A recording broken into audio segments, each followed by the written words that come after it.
कल social media पर एक बात मेरे कानों से गुजरी जो मुझे बहुत बुरी लगी।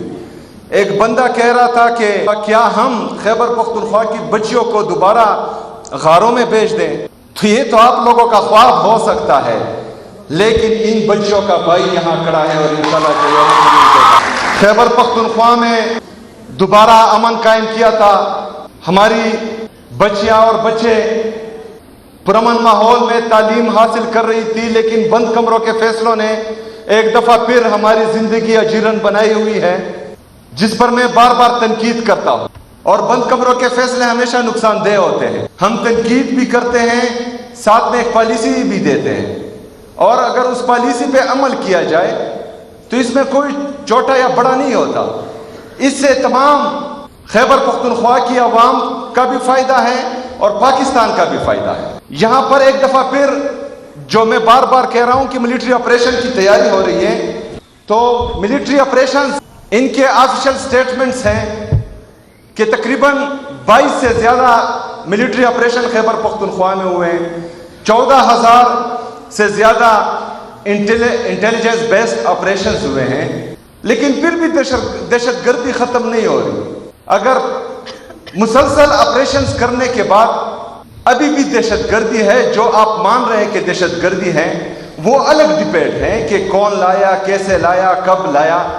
वो भी हम बताते रहते थे कि आ रहे हैं, अभी पहाड़ों पर हैं, अभी नीचे आ रहे हैं, अब बाजारों तक पहुंच गए, अभी हमारे घरों तक पहुंच गए। वो हम बताते रहे हैं, लेकिन तब हमें बोला जाता कि ये प्रोपेगेंडा कर रहे हैं, ये झूठ बोल रहे हैं। और मुराद सईद साहब की तमाम तकरीरें और तमाम स्टेटमेंट्स मौजूद हैं इस हवाले से, वो रिकॉर्ड पर हैं, वो हर बंदा देख भी सकता है।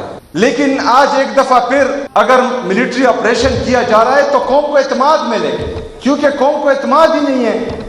वो कह रहे हैं कि मुसलसल एक प्रैक्टिस हो रही है, और तकरीबन 15-17 साल से मुसलसल एक प्रैक्टिस हो रही है और वो नतीजा खेज नहीं है।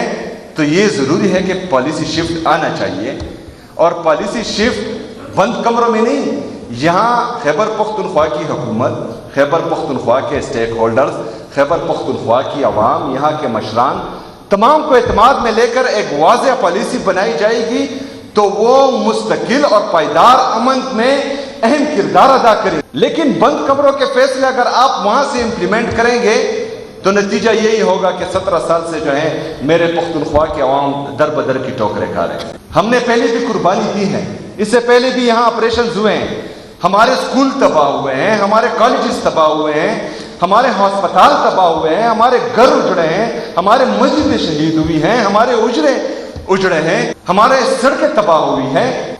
वो तो एक तरफ, लेकिन 2 दिन के नोटिस पे हम अपना घर बार छोड़कर पाकिस्तान के लिए कुर्बानी दे रहे थे, और अपने घर छोड़कर हम बाहर आए थे, क्योंकि हमें लग रहा था कि पाकिस्तान को हमारी कुर्बानी की जरूरत है, तो ये कुर्बानी हम दे देते हैं। मैं चूंकि अफरीदी हूं, और मैं आपको ये वसूख से कहता हूं कि अब मिलिट्री ऑपरेशन शुरू होने से पहले पूरे अफरीदी कौम में एक भी भीख मांगने वाला नहीं था, ना मर्द ना औरत।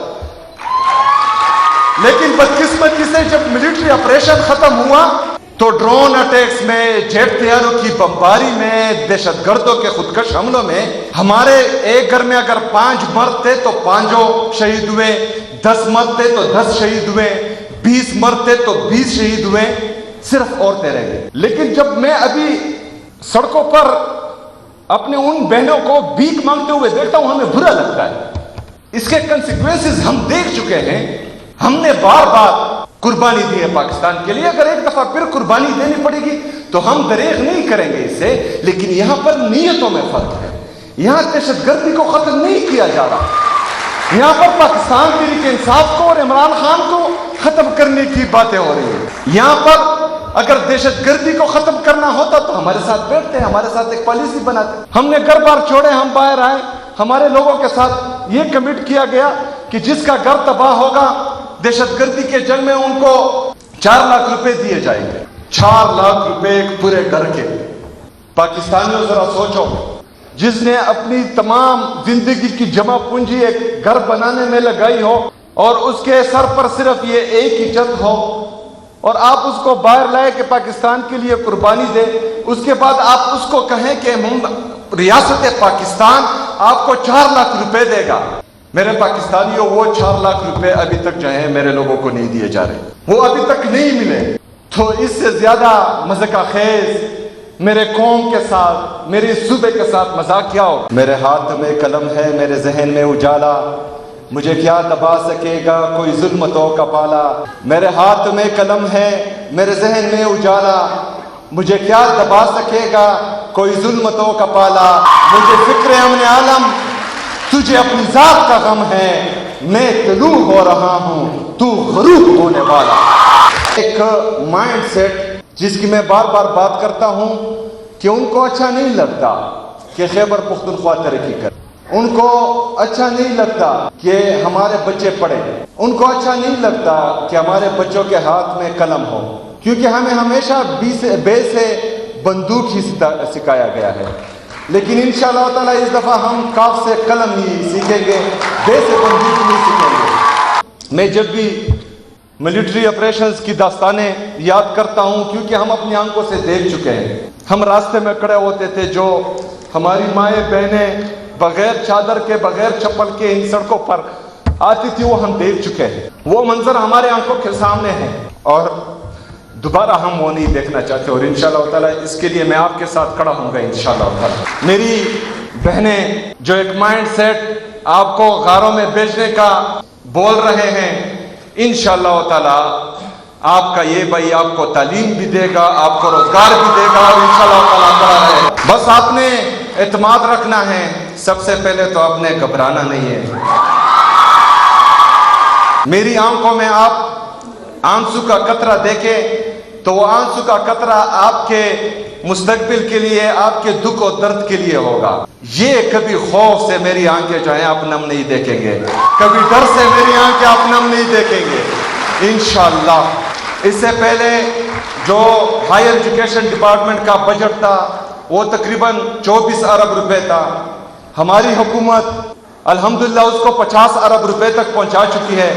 عمران خان صاحب کے ویژن کے مطابق، عمران خان کی یہ صوبائی حکومت، عمران خان جو پاکستان کا سب سے مقبول ترین لیڈر ہے، عمران خان جو پاکستان کا سب سے قبول ترین لیڈر ہے، عمران خان جو نیشنل انٹیگریٹی کی ضمانت ہے، عمران خان جو پولیٹیکل اور اکنامک سٹیبلٹی کی علامت ہے، اس کے ویژن کے مطابق ہم انسانوں میں انویسٹ کریں گے انشاءاللہ تعالی۔ عمران خان کی یہ حکومت اپنے عوام کے ساتھ چٹان کی طرح کھڑی ہوگی انشاءاللہ تعالی۔